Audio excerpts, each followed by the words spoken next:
कि जिन महापुरुषों को परमात्मा मिले थे, आदरणीय धर्मदास साहिब जी को मिले थे।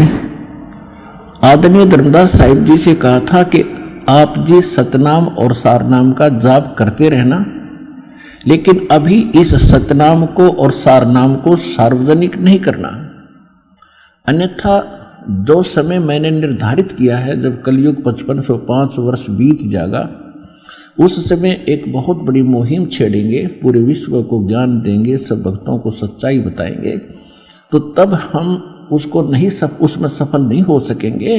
क्योंकि यदि ये सच्चे नाम ओरिजिनल मंत्र अब सार्वजनिक कर दिए तो काल ने कहा था कि आपके दूत के, आपके संदेश वाहक से आने से पहले मैं नकली पंथ चलाऊंगा और कबीर और सतलोक और सचखंड की महिमा गाया करेंगे, नाम नकली देंगे वो, और वो सभी मेरे ही जाल में फंसे रह जाएंगे।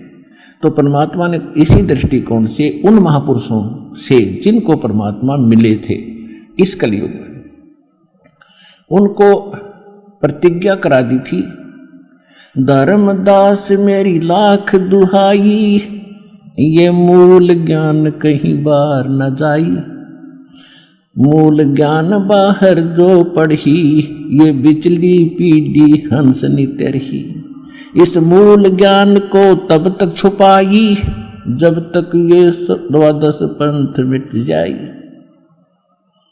धर्मदास जी ने को मालिक ने बताया था कि काल ने कहा था कि तेरे नाम से 12 पंथ चलाऊंगा, कबीर नाम से, उसके बाद और अनेक पंथ चलाऊंगा, जैसे राधा स्वामी पंथ, निरंकारी पंथ, धन धन सतगुरु सरसा सौदा सरसा और दिगमाल वाली पंथ, विनोद वाला, ये ताराचंद वाला पंथ, जय गुरुदेव वाला पंथ मथुरा में, आगरा के अंदर शिवजाल पंथ, ये सारे काल के प्रेरित पंथ हैं। इनमें कोई ओरिजिनल ज्ञान नहीं, कोई सच्चा भक्ति और भगवान नहीं।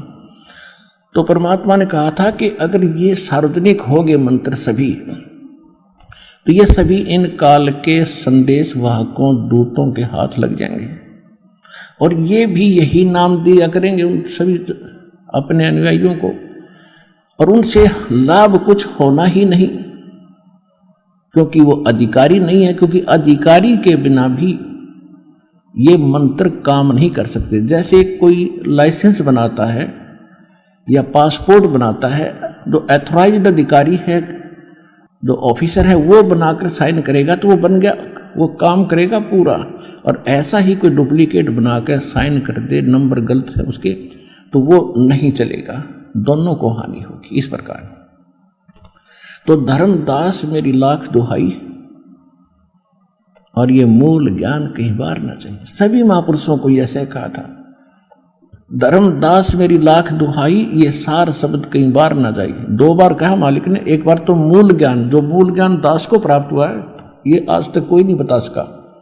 परमात्मा ने इस दास पर कृपा करी है, और उनको बताया था, लेकिन उन्होंने उनको कोड वर्णों वर्णन करने के लिए कहा गया था, जिस कारण से आज तक जितने भी महापुरुष रहे हैं, उन्होंने इन पद्य भाग में, यानी पद्य भाग में ही सब ज्ञान दिया है, लोकोक्तियों के माध्यम से, शब्दों के माध्यम से, दोहों के माध्यम से। तो इसको आम आदमी समझ नहीं सकता। तो अब दास पे कृपा करी है कि उस पद्य भाग को गद्य भाग में कन्वर्ट करने की, और अब ये आसानी से समझ में आएगा, और वो मूल ज्ञान इस दास को प्राप्त हुआ। इन कोड वर्डों को समझने की बुद्धि भगवान कबीर साहब ने दास को दी है, जो समझकर आपको समझाया है। तो ऐसे ही इन अन्य महापुरुषों को, जिनको भगवान मिले थे, कबीर जी, आदरणीय मलुकदास साहिब जी को, आदरणीय नानक साहिब जी जो सिख धर्म के प्रवर्तक माने जाते हैं, आदरणीय दादू साहिब जी को, आदरणीय गरीबदास साहिब जी गांव छुड़ानी जिला झज्जर हरियाणा वाले को, आदरणीय घीसा दास साहिब जी गांव खेखड़ा जिला अब बागपत हो गया है, पहले मेरठ था, और आदरणीय स्वामी रामानंद जी गांव शहर काशी बनारस वालों को। तो इन सब को परमात्मा ने सच्चे मंत्र दिए थे, लेकिन धर्मदास जी को और नानक साहिब जी को गरीबदास साहिब जी को। इनको परमात्मा ने गुरु पद के लिए कहा था कि आप अपना पंथ चलाइए, लेकिन प्रथम मंत्र ही के 5 नाम ही देना, ये सतनाम और सारनाम नहीं बताना। तो कहने का भाव ये है कि धर्मदास जी ने 5 नाम का ही प्रचार अपने वंशजों को बताया, और परमेश्वर ने, कबीर साहिब जी ने धर्मदास जी के चूड़ामणि नाम के पुत्र, जो परमात्मा की कृपा से ही धर्मदास जी को 86-87 वर्ष की आयु में प्राप्त हुआ था। उससे पहले उनका एक पुत्र था जो काल का दूत था, नारायण दास नाम था। वो भगवान की बात को बिल्कुल स्वीकार करने को तैयार नहीं था। तब परमात्मा ने अपनी कृपा से एक पुत्र सुपुत्र भेजा। 86 साल की उम्र में उनको पुत्र प्राप्त हुआ। उसका नाम चूड़ामणि यानी मुक्तामणि नाम फिर कहने लगे। उनको भी परमात्मा ने स्वयं गुरुपद प्रदान किया था, लेकिन 5 नाम ही ये देने को कहा था, जो दास आपको अब 7 देता है। उनको बीच बीच के 5 नाम ही दान करने का आदेश था। तो छठी पीढ़ी में चूड़ामणि, मुक्तामणि, दामाखेड़ा वाले जो हैं, ये दामाखेड़ा गद्दी जो कबीर पंथ की है, ये उस चूड़ामणि जी से चली हुई आ रही है। तो चूड़ामणि को मालिक ने 5 नाम दिए थे। 5 नाम ही उसने आगे जो नेक्स्ट उसका उत्तराधिकारी था अपने पुत्र को दिए थे।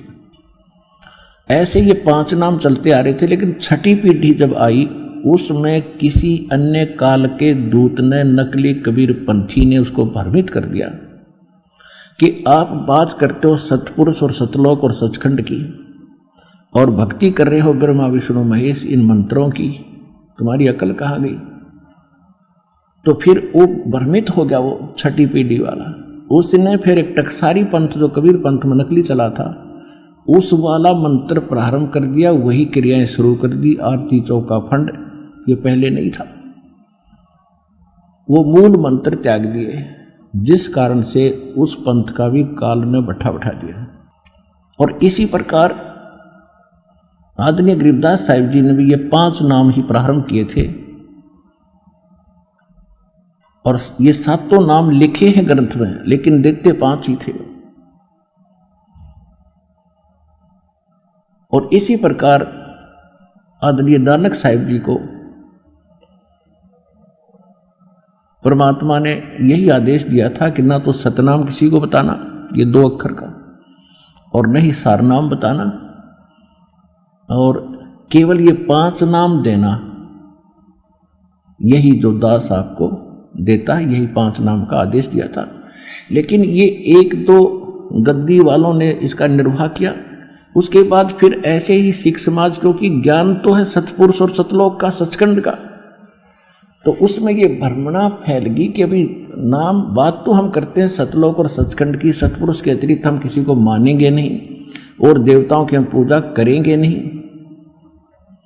और ये जाप मंत्र हैं, ये तो यही इन्हीं के ब्रह्मा विष्णु और शंकर तक के सीमित है। तो उन्होंने वो भी त्याग दिए, केवल एक वाहे गुरु सतनाम यो तो मूल मंत्र बना लिया, और बाकी वाणी का पाठ, नित्य वगैरह ये इन्होंने क्रियाएं शुरू कर दी। इसकी एक झलक दिखाता है दास, क्योंकि परमात्मा का ज्ञान ऐसा है, इसमें कोई मीन मेख नहीं।